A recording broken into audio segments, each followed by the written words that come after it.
guys. I've tried to do this about 3 or 4 times now, and each time I get interrupted by something. So I'm sorry it takes so long.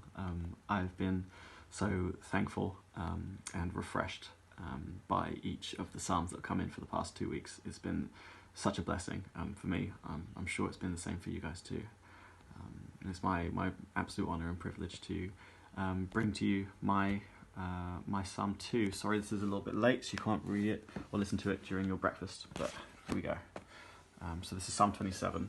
I'm just going to read the whole psalm and then just share some thoughts. It won't be too long. The Lord is my light and my salvation. Whom shall I fear? The Lord is the stronghold of my life. Of whom shall I be afraid?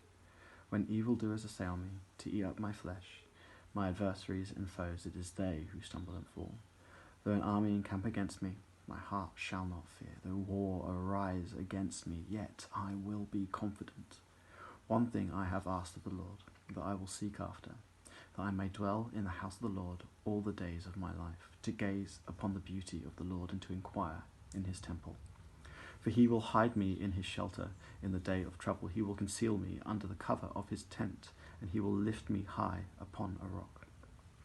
And now my head shall be lifted up above all my enemies around me, and I will offer in his tent sacrifices with shouts of joy.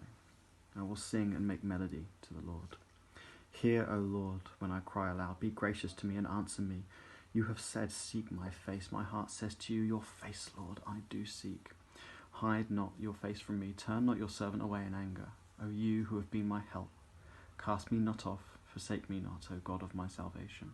For my father and my mother have forsaken me, but the Lord will take me in. Teach me your way, O Lord. Lead me on a level path because of my enemies. Give me not up to the will of my adversaries, for the false witnesses have risen against me, and they breathe out violence. I believe that I shall look upon the goodness of the Lord in the land of the living. Wait for the Lord. Be strong, let your heart take courage. Wait for the Lord.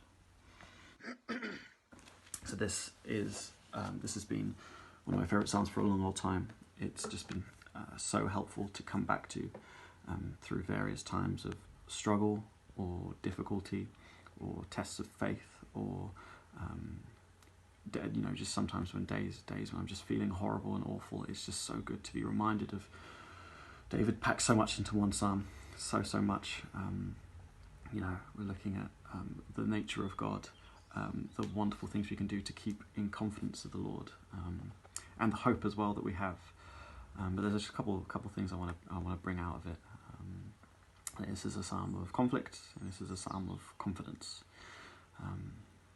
I just love the way how it starts. It starts with the Lord being the light, salvation, and is it stronghold?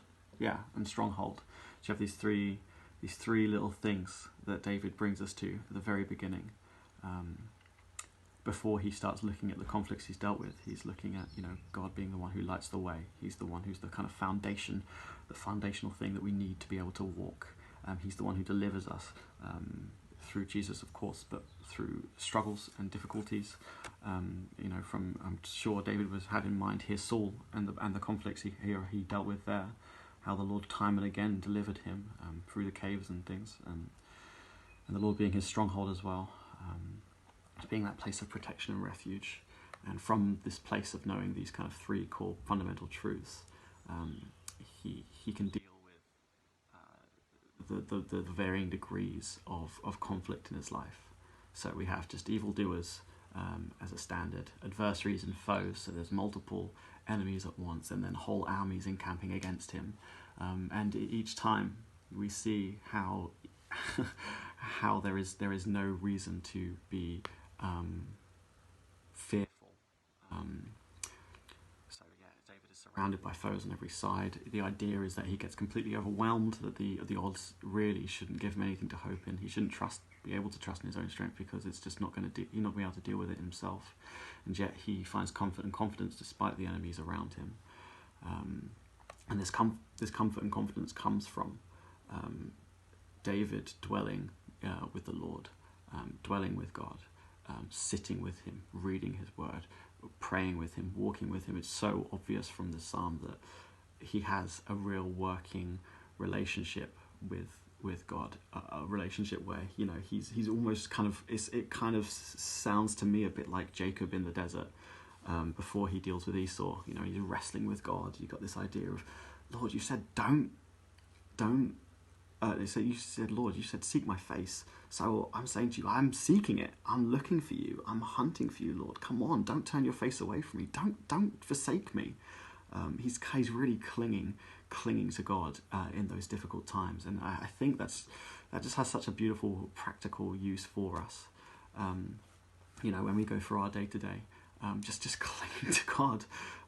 We're looking at things like, you know, the fear of man, the fight against repression, the battle against finance, the struggle to raise one's voice, all these things, and in those places, we can feel overwhelmed and completely destroyed on every side. We can feel like armies are encamping against us, that we don't have a chance of changing things or making things different, or even being able to do the things that the Lord calls us to do, because we're scared. And that's kind of what the Psalm's tackling here, right?